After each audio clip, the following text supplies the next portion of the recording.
اللهم آمين وإياك يا حي يا قيوم. بعدد خلقه برضا نفسه بزنة عرشه بمداد كلماته. آمين ولك بمثل كل من يسمعنا. أتابعك من زمان ولكن سوف أختصر. أول شيء أنا رجل تاجر مستثمر، أصبحت الحمد لله الحمد لله الحمد لله تحت الصفر واستحق من الصدقات، ولكن الحمد لله أرفض أن تكون يد الدنيا إلا لله الواحد القهار. الحمد لله. النقطة الثانية الله يجزاك خير، أحلم أني أنا فوق برج وفوق السحب، وأقول إيش طلعني فوق وما أدري، يعني أحاول إني أنزل من البرج العالي. هذا ما في، هذا الحلم تكرر علي بين أكثر من سنين. هذا واحد. وهذا أنت تحملت ديون وهموم وما استطعت تخرج منها؟ نعم. طيب أعطني المنام الثاني. هذا هو، أسأل الله أن يخارجك. طيب المنام الثاني هو ليست منام. أنا سبحان الله كان أراد الله أنه جاني إحدى الإخوة الصالحين من الملتزمين كذا وقال لي يا ولد روح راجع نفسك، ترى ما عاد أقدر من كثر ما التثاؤب، وكان من القراء ومن حفظة كتاب الله. رحت لإحدى المشايخ المعترفين واللي معتمدين لدى هيئة الأمر بالمعروف والنهي عن المنكر، الله يجزاهم خير. وكان هذا الكلام في 2016، وقال لي أنت ماكل وأنا ما أقدر. الحمد لله قبل سنة ونص الله سبحانه وتعالى سخر لي من الصالحين، وهذا في الحقيقة يا شيخ ليس حلم، وقرأ علي وطلع علي ناس ونطق علي الناس الجن، فقالوا أنت مأكول سحر مأكول من زوجة أخي، حسبنا الله نعم الوكيل، وبنت خالتي. تمام. والحمد لله الله كفاني اللي كفاني إياه، ومنهم من أسلم الحمد لله لأنهم كانوا من الأفارقة. تمام. وأسلم وراح اعتمر عمره ورجع وقال لي أنا أخاوي. قلت لا، أنا لا نقبل إلا بالله. الحمد لله عرفوا إنه تجدد بعلاج، جددوا لي السحر، سووا سحر بيني وبين والدتي. أنا كنت أعز واحد على الوالدة، والحمد لله صرت أكره واحد على الوالدة، لدرجة إنه الوالدة كانت تقول لهم سووا لي زي ما بيسوي أخوكم، فربطوا سحري بسحر الوالدة. السحر اللي تجدد آخر شيء برضو الله سخر لي برضو شيخ من الأفاضل، بس فقط بالقرآن والسنة النبوية نطق عليه مارد، قال هذا معمول له سحر، ليش يصرف على أمه؟ هم يبغوا يدوروا أمه، وعشان كده مربوط بيه وبأمه. أمي الآن مقاطعتني من أكثر من سنة، وراحت لأختي في جدة وما عاد تقبلني ولا ترد علي، ورافضت، مع علما أنه شافت الوالدة كيف أنا أتلوى وأنقز واضرب تحت واضرب فوق، لكنها يعني زي ما تقول يا شيخ ما خلاص مقطعتني، يعني أنا تشوفني العدو اللدود. الحمد لله على لطف الله، قدر الله لطف وما شاء فعل.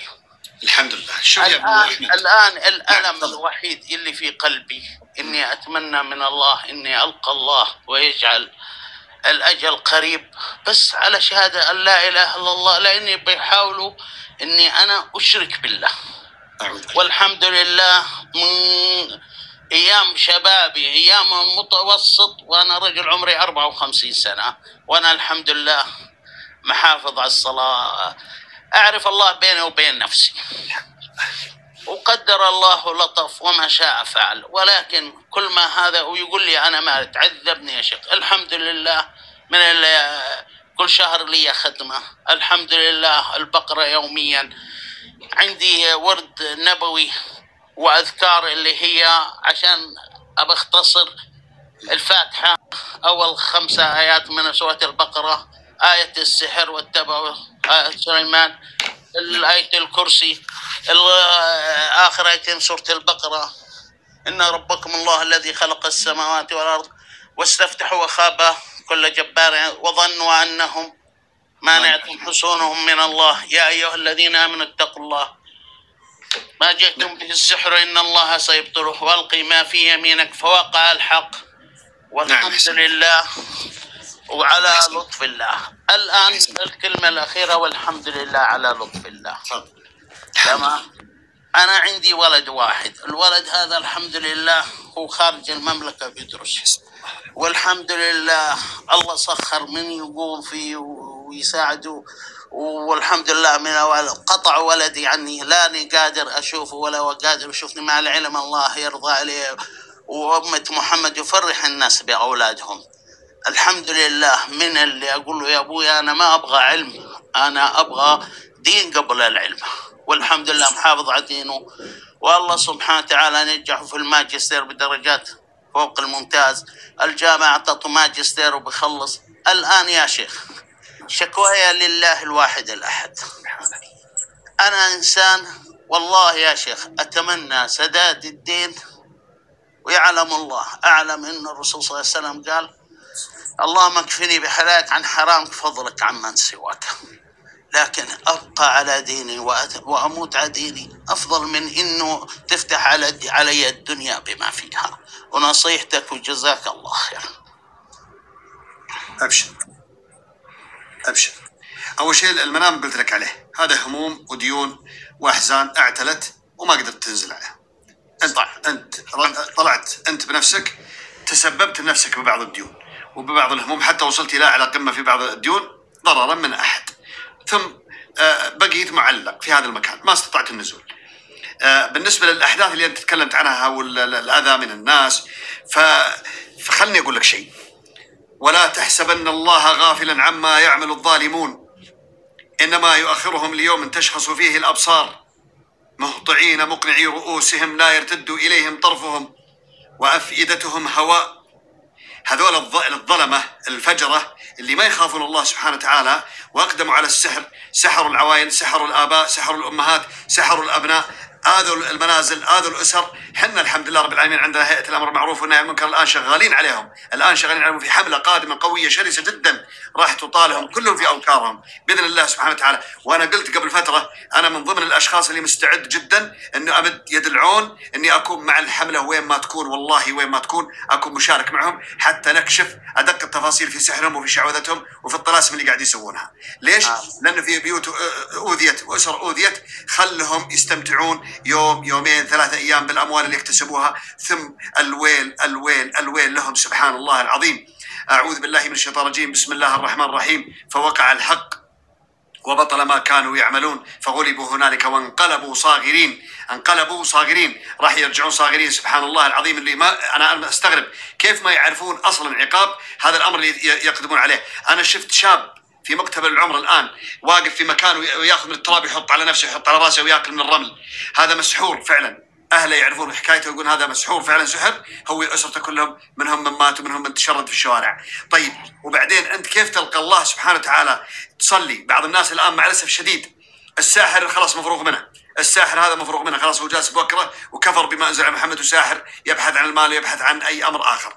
إنما أسأل أنا من هي الخالة ومن هي العمة ومن هو العم ومن هو الخال ومن هو الأخ والأخت، من هو الجار ومن هو الصديق ومن هو الحبيب ومن هو الزميل اللي يروح يركب سيارته ويروح عند ساحر ويدمر أسرة ويدمر شاب ويدمر بنت ويدمرون أسر ويدمرون زوجات وأزواج بالسحر، لتفكيك الأسر، لتفكيك العوائل، لتطليق المرأة من زوجها، لتشتيت أبنائها عنها، لتشريد الأسر في الشوارع، لتدميرهم ماديا ومعنويا ونفسيا وجسديا وتعليميا. هذول وين يروحون من الله؟ وين يروحون من الله؟ ولا تحسبن الله غافلا عما يعمل الظالمون. لا تفكر، هذا كلام الله يقول لا تفكر اني انا غافل عنك، انا ماني غافل عنك، انا تاركك ليوم تشخص فيه الابصار مهطعين مقنعي رؤوسهم لا يرتد اليهم طرفهم وافئدتهم هواء. يا ويلهم ثم يا ويلهم ثم يا ويلهم من الله سبحانه وتعالى. وترى على فكره الله اعلى واعلم في اكثر من حديث نبوي معروف بانه هذا حقيقه، انه الظالم ما يموت حتى يرى المظلوم ما وقع فيه من ظلمه، يرى ما وقع فيه مما ظلمه، من الظالم يرى المظلوم، يرى ما يقع في الظالم وهو حي قبل لا يموت. ثم إلى الله المصير يفصل بين العباد. أنا أقول الآن ولازم الكلام هذا يمشي، لازم يسمعونه الناس، نقول نتقي الله في بعضنا، البنت تتزوج وهي ما تبغاك، لا تسحرها عشان تشردها. الولد قال ما أبي فلانة، يسحرونها عشان يتزوجها أو ما يتزوج مرة أخرى. البنت تتزوج يحرمونها من الخلفة بسحر. الأولاد صالحين عند أمهم وزجت الغيرة وسحرهم. الزوجات إذا صار رجل معدد يسحرون بعضهم. لو لا سمح الله، احنا نقول لو لا سمح الله قد تقع في العوائل. أسأل الله أن يحمينا وإياكم، أسأل الله أن يحمينا وإياكم. طيب، ختاما لهذا الكلام أنا أوصيكم بأمر: إذا الله وفقكم وسدد الله خطاكم وتمسكتوا بهذا الأمر، ثقوا ثقة تامة. هذا كلام النبي عليه الصلاة والسلام: من قال لا إله إلا الله من يومه 10 مرات أو قيل 100 مرة كانت من ضمن المقولة، كانت له حرز من الشيطان حتى يمسي. ثم من صلى العشاء في جماعة فهي له حرز حتى يصبح، فهو في ذمة الله حتى يصبح. من صلى الفجر في جماعة فهو في ذمة الله حتى يمسي. فلذلك لا يضرك إلا أذى ثم يزول، لا يستقر في جسدك بلاء ولا ابتلاء إلا أن يشاء الله سبحانه وتعالى بذاك الأمر. كلمة التوحيد، كلمة التوحيد، كلمة التوحيد، حرصوا عليها، حرصوا عليها قد ما تستطيعون. لا إله إلا الله وحده لا شريك له، له الملك وله الحمد، يحيي ويميت وهو على كل شيء قدير. بعدين تقول حسبي الله ونعم الوكيل على من أساء لي بظلم أو بعين أو بحسد أو بعقد من السحر. اللهم رد كيدهم في نحورهم، اللهم أرني فيهم عجائب قدرتك، إن الله عزيز ذو انتقام. أسأل الله أن يحمينا وإياكم. بالنسبة للدين، أسأل الله أن يقضي دينك. إذا أنت في المملكة عندنا قنوات جميلة جدا، منصات موجودة وحكومية ومفتوحة، تقدر تقدم عليهم، وبمشيئة الله كل أمورك تنحل. طيب، يتركونك عيال الخير. نعم. أزيدك من الشيخ. أنا الحمد لله، يعني الحمد لله لي فلوس عند الناس ما يقرب ل 2,400,000 وعلي 1,900,000. يعني الحمد لله، يعني ماني مكسور. لكن يشهد الله، يعني اللقمة نشتهيها والدجاجة نتمناها، والحمد لله راضي يا رب بأمرك. ولكن يا شيخ، يعني سبحان الله، في رمضان الخير جاني شغل والله يا شيخ، إنه الناس تدورني. الحمد لله سمعت في السوق طيب ومعروف بنظافة شغلي وأمانة عملي. يعلم الله أخسر في شغلي لأني هذه بيني وبين الله، ولكن أقولها عشان الناس بس تعتبر. حط في بين عيونك العمل بأمانة، حتى لو بتخسر الله يعوض. فمعروف بهذا. فسبحان الله ييجوا وبعدين يبطلوا، بعدين يروحوا يقولوا لك يا أخي أنت ليش ما بتيجي؟ يا أخي أنتم قلتوا لي. يعني سبحان الله، كما أشعر بأن الرزق ممسوك ومربوط. والله يا شيخ، والله يا شيخ، والله يا شيخ، إنه يعني يجوني هم الهدي والرزق مكتوب. سبحان الله، زي ما يقولوا تدخل فمك وتقسم لغيرك. طيب، أهم شيء أنا عندي أقضي الدين ورضا والدي. كيف هي راضية ترد علي؟ طيب، أبشر يا أبو أحمد. شوف، خليني أقول لك، يبي يرجع أموركم، تبي ترجع. خليني أسألك سؤال يا أبو أحمد. تفضل. معلش، هل يوم من الأيام أنت إذا كان نعم قل لي مع السلامة، لا تقول والله لا أجاوب بما يرضي الله بالصراحة، لأنه بيني وبين الله هذه. نعم. وإن شاء الله يجزاك. نعم. أنت يوم من الأيام حتى لو كان بالخطأ أو بعدم معرفة أو أنه أنت ما كنت تعرف أن هذا الشيء خطأ، طرقت باب مو بالجلب الرزق، لكشف مادة لك أو كشف دين أو كشف شخص يتلاعب في حياتك. يعني أحد قال لك أنا جيب لي كذا وأنا أعلمك هذا وش يسوي، أو هذا وش يلعب في المال، أو من اللي يضحك عليك، أو من يعني أحد. حاشا لله، لم أطرق باب ساحر. تمام، خلاص. ولا عراف، وأنا كنت من محاربينهم بشكل لا يعلمه إلا الله، بيني وبين ربي. طيب، الحمد لله يا أبو أحمد. والمشكلة اللي سحروني يا شيخ خارج المملكة راحوا ما عليك منهم، يطالهم الدعاء ويما يكونوا. اللهم فك رهاني. استعن بالله يا أبو أحمد. أبو أحمد، استعن بالله بهذا الدعاء دائما. اللهم فك رهاني، اللهم فك رهاني. وخاصة والله يا شيخ نداوم عليها. اسمعني، أنا أبغاك تداوم على الكلمات اللي بقولها الآن. تقول اللهم يا حي يا قيوم، يا حي يا قيوم، يا حي يا قيوم، بك أستغيث وبك أستجير فأجرني وأغثني. اللهم يا حي يا قيوم أنصرني على من ظلمني ورد كيدهم بنحورهم. اللهم فك رهاني المرهونة من العين، العائنة من الإنس ومن الجن، من الأقارب والغرباء التي لم تذكر الله.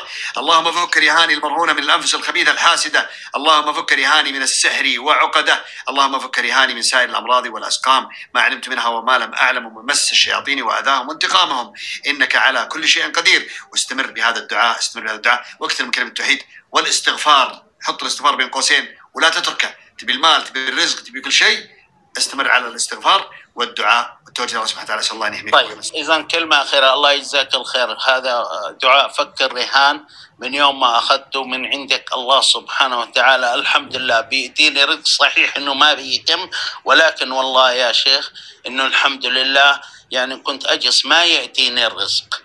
الان من بعد ما طبقت الرهان بدأ يأتيني الرزق.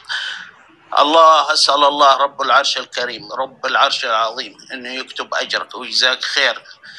إذا كان تسمح لي بأنكم تسجلوا رقمي، لأنه أنا بيبقى عندي شيء واحد، الدين سيقضيه الله، لأنه يعلم الله كنت أرفض أي شيء ولو في شبهة من مال حرام. لو شبهة اسجل ما رقمك. أفتح له ما كمل ايش تبغى اسجل رقمك كيف؟ عشان أقدر أتواصل معك. أبغى الوالدة أمي أنا أموت قاعد والله يا شيخ، كانت قاعدة عندي أبغى أمي تكلمني. طيب خلاص انا سويت هي عارفة الحقيقة، هي عارفة الحقيقة، بس ملصمين عليها. هي الحرب هذه كلها علي ليش؟ عشان أنا بأصرف على أمي. قالوا لنا إياها بسم الله، قالوا عشان أنت بتصرف على أمك. هو الكره ليش أنا أصرف على أمي؟ طيب ليش أصرف على أمي؟ بس أنا أبغى أمي الآن. هي الوالد متوفي رحمة الله عليه وتوفى وهو راضي عني، والدتي راضي عني. فجأة كذا انقلبت سبحان الله، علما شافت كيف أنا يعني قرأوا علي المشالخ وزي كذا تمام. وقالوا إنه الوالدة معمول لها سحر قديم من شيء 40 سنة. طيب أنا يا أبو أحمد عشان نعطي مجال. أبو أحمد وشكرا. خلاص هذا آخر شيء. سويت لك إضافة وبتواصل معك أنا. الله